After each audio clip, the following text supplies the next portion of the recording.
Video को बीच में मत छोड़िएगा, अंत तक देखिए और जवाब ज़रूर दीजिएगा। हाल ही में मणिपुर में एक बहुत बड़ी घटना होती है। मणिपुर में बहुत हिंसा हो जाती है।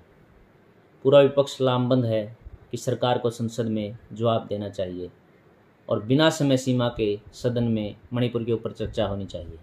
लेकिन सरकार चाहती है कि चर्चा तो हो लेकिन पूरे देश पर हो, सिर्फ मणिपुर पर नहीं। प्रधानमंत्री जी संसद में संबोधन करने नहीं आते हैं तो संपूर्ण विपक्ष अविश्वास प्रस्ताव ले आता है ताकि इसी बहाने प्रधानमंत्री जी अपना पक्ष रखने संसद में आए। प्रधानमंत्री जी आते हैं और हमेशा की तरह विपक्ष पर बहुत बड़े बड़े हमले करते हैं और उन हमलों में एक हमला इतना बड़ा था कि जिस के ऊपर पूरे देश का ध्यान गया। वो आरोप था इंदिरा गांधी के ऊपर कि कैसे इंदिरा गांधी ने अपने ही देश के लोगों के ऊपर बम बरसाए, हमले करवाए और ये मुद्दा देश का एक बहुत बड़ा मुद्दा बन जाता है। नमस्कार दोस्तों, मैं विक्रम मलिक आज चर्चा करूंगा उसी घटना के ऊपर कि क्या हुआ था 5 मार्च 1966 को मिजोरम में, कि आज भी मिजोरम के लोग उसे एक शौक के रूप में मनाते हैं। क्या मिजोरम के लोग इस देश के नागरिक नहीं थे कि देश के प्रधानमंत्री और देश की सेना ने अपने ही लोगों के ऊपर हवाई हमले किए? क्या थी इस घटना की सच्चाई? इसी के बारे में आज थोड़ी विस्तार चर्चा करेंगे। ये एक बहुत ही दिलचस्प किस्सा है, देश के इतिहास का एक बहुत ही बेहतरीन वर्णन है जिसको कई जगह छिपा दिया गया है। तो 5 मार्च 1966 की घटना से पहले हमें चलना होगा उससे भी 7 साल पहले, सन 1959 में, जब मिज़ोरम असम का एक हिस्सा हुआ करता था और उस वक्त उसे मिज़ो हिल्स के नाम से जाना जाता था। तो उस वक्त मिज़ो हिल्स में अकाल पड़ा था, मौतम अकाल, और वहाँ के लोगों का आरोप है कि तत्कालीन सरकार ने मिज़ो के लोगों की कोई मदद नहीं की थी। उस वक्त मिज़ो के लोग एक फ्रंट का गठन करते हैं, मिज़ो नेशनल फैमिन फ्रंट, जो अकाल में अपने लोगों की बहुत सहायता करती है। इसी दौरान 1960 में असम सरकार एक कानून लेकर आती है। उस समय असम के मुख्यमंत्री बिमला प्रसाद जी हुआ करते थे। वह कानून लेके आती है कि असमिया भाषा को स्टेट लैंग्वेज घोषित कर दिया जाता है। तो असम के लोगों के लिए ये भाषा पूरे राज्य में लागू हो जाती है। तो उसी वक्त मिज़ो के लोगों को ये लगता है कि ये उनके अधिकारों को छीनने की एक साजिश है, ये सरकारी नौकरियों से उन्हें वंचित करने की एक साजिश है। और उसका विरोध करने के लिए मिज़ो हिल्स के लोग खुलेआम सड़कों पर विरोध प्रदर्शन करने के लिए उतर जाते हैं। जैसा हम सबको पता है, भारत में भाषा और जाति की लड़ाई बहुत पुरानी है। हर जगह आपसी झगड़े चलते ही रहते हैं, ये बहुत पुराना इतिहास है। तो मिज़ो के लोग सड़कों पर उतर आते हैं, विद्रोह शुरू कर देते हैं। और जो मिज़ो नेशनल फैमिन फ्रंट बना था उसे लाल डेंगा की प्रमुखता में नया नाम दे दिया जाता है, मिज़ो नेशनल फ्रंट, जो कि इस आंदोलन का अगुवाई करता है। हुआ था 28 फरवरी 1961 को MNF का गठन हुआ था। तो उसी दौरान एक ऐसी घटना होती है जिसने आग में घी का काम किया। असम रेजिमेंट की एक और बटालियन होती थी जिसको बर्खास्त कर दिया जाता है और MNF को लगता है कि इसको इसलिए बर्खास्त किया गया है क्योंकि इसमें मिज़ो भाषी लोग ज़्यादा थे और जितने भी लोग, यहीं से आंदोलन थोड़ा हिंसक रूप लेने शुरू कर देता है। जितने भी लोग इस बटालियन से निकले वो सभी सैनिक थे और उन्होंने MNF को ज्वाइन कर लिया और इस आंदोलन का एक हिस्सा बन गए। और जैसे ही ट्रेंड सैनिक इसमें हुए तो हमारे पड़ोसियों को इसमें एक अवसर नज़र आया देश को अस्थिर करने का। चाइना और ईस्ट पाकिस्तान, आज का बांग्लादेश, वहाँ से हथियारों की और फंडिंग की स्मगलिंग शुरू हो जाती है। हथियार और विदेशी फंडिंग मिलने से ये आर्मी बहुत ही ज़्यादा मजबूत हो जाती है।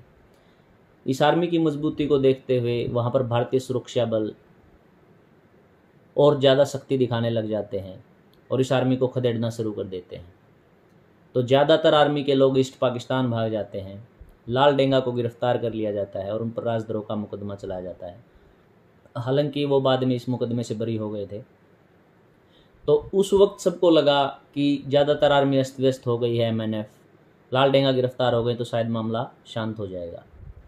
लेकिन लाल डेंगा बरी हो जाते हैं और 1965 में भारत पाकिस्तान युद्ध शुरू हो जाता है। यहाँ पर लाल डेंगा को और MNF को एक अवसर नज़र आता है कि भारतीय सेना भारत पाकिस्तान सीमा पर व्यस्त हो गई है। तो लाल डेंगा उस वक्त के प्रधानमंत्री लाल बहादुर शास्त्री जी को एक चिट्ठी लिखते हैं कि मिज़ोरम के लोग भारत के साथ शांति चाहते हैं। अब ये भारत सरकार को तय करना है कि वो हमसे कैसे रिश्ते चाहते हैं, वो हमला चाहते हैं या शांति चाहते हैं। इसी बीच युद्ध के तुरंत बाद एक और बड़ी घटना हो जाती है। 11 जनवरी 1966 को लाल बहादुर शास्त्री जी की ताशकंद में संदिग्ध परिस्थितियों में मौत हो जाती है। ये देश के लिए एक बड़ा झटका था।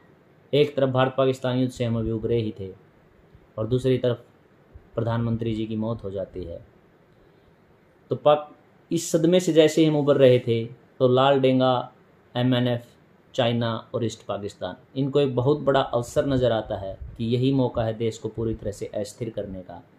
और 21 जनवरी को लाल डेंगा इंडोनेशिया के प्रेसिडेंट को एक पत्र लिखते हैं जिसमें वो कहते हैं कि मिज़ोरम के लोग अब भारत के साथ नहीं बने रहना चाहते, वो अलग देश चाहते हैं। 24 जनवरी 1966 को इंदिरा गांधी देश की पहली महिला प्रधानमंत्री शपथ लेती हैं और उनकी सबसे पहली और सबसे बड़ी परीक्षा मिज़ोरम थी। 28 फरवरी 1966 को MNF एक मिशन शुरू करती है, एक ऑपरेशन चलाती है, ऑपरेशन जेरिको, जिसके अनुसार वो भारतीय सुरक्षा बलों को मिज़ोरम से खदेड़ना शुरू कर देते हैं और पूरे मिज़ोरम का संपर्क भारत से तोड़ना शुरू कर देते हैं।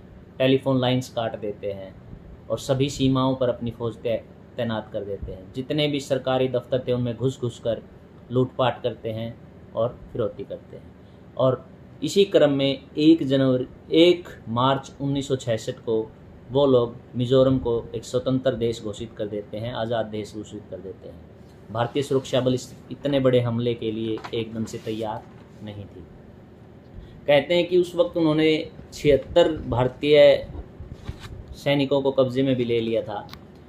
भारत का संपर्क पूरी तरह से मिज़ोरम के साथ काट दिया जाता है। तो उस वक्त 2 सैनिक उनकी कैद से भाग कर आते हैं और वो सरकार के समक्ष पूरी सिचुएशन रिप्रेजेंट करते हैं कि मिज़ोरम के हालात अभी क्या है। तो इंदिरा जी उस वक्त जो सिर्फ 1 महीने से ही प्रधानमंत्री थी, करीब 1 महीना ही हुआ था उन्हें, तो वो एक मीटिंग बुलाती है और सभी फोर्सेस को वो कहती है कि जाइए मिज़ोरम का हल निकालिए। देश की आज़ादी के सिर्फ 20 वर्षों के अंदर देश का एक विभाजन और नहीं होना चाहिए। इंदिरा जी बड़ा कदम उठाती है और वो एयर स्ट्राइक का आदेश दे देती है। असम से 4 विमान उड़ते हैं, वायुसेना के विमान, और मिज़ोरम आइजोल में हवाई हमले शुरू कर देते हैं। ये हमले 8 दिन तक चलते हैं। कोई भी सरकारी आंकड़ा नहीं दिया जाता कितने आम नागरिकों की मौत हुई, कितने उग्रवादी मारे गए। सबके अपने नज़रिए हो सकते हैं, क्या बातचीत से मामले का हल हो सकता था। लेकिन इसके साथ एक चीज़ को ध्यान में रखना होगा कि जब इंदिरा गांधी जी प्रधानमंत्री बनी तब लाइजोल में तिरंगा नहीं फहर रहा था, वहाँ MNF का झंडा लहरा रहा था। तो क्या इस सिचुएशन के लिए इंदिरा गांधी जी जिम्मेदार थी या फिर ये देश के 3 प्रधानमंत्रियों की नाकामयाबी का जीता जागता एक उदाहरण था। इसको देखने के 2 नज़रिए हो सकते हैं। पहला, क्या इसका हल बातचीत से हो सकता था, या इंदिरा जी जो सिर्फ 1 महीने की PM थी, क्या वो देश को दिखा रही थी कि अब ये देश कैसे चलने वाला है। अपनी दबंग छवि की दस्तक इंदिरा जी ने प्रधानमंत्री बनने के अपने पहले महीने में ही दुनिया को दिखा दी थी। अब फैसला आपके अपने विवेक पर है, क्या इंदिरा जी सही थी या गलत। क्या ये समय की मांग थी या इंदिरा जी को अपने आप को स्थापित करने का फैसला। ये फैसला आप पर है। क्या लगता है कमेंट बॉक्स में ज़रूर बताएं। लाल डेंगा का क्या हुआ, क्या उसके बाद कांग्रेस ने मिज़ोरम की सुध नहीं ली, और कैसे लाल डेंगा देश का सबसे बड़ा गद्दार बन गया मिज़ोरम का पहला मुख्यमंत्री। ये कहानी भी अपने आप में दिलचस्प है, जिसको जानेंगे वीडियो के अगले हिस्से में। आप हमारे चैनल को सब्सक्राइब कर दीजिए, जुड़े रहिए हमारे साथ। धन्यवाद।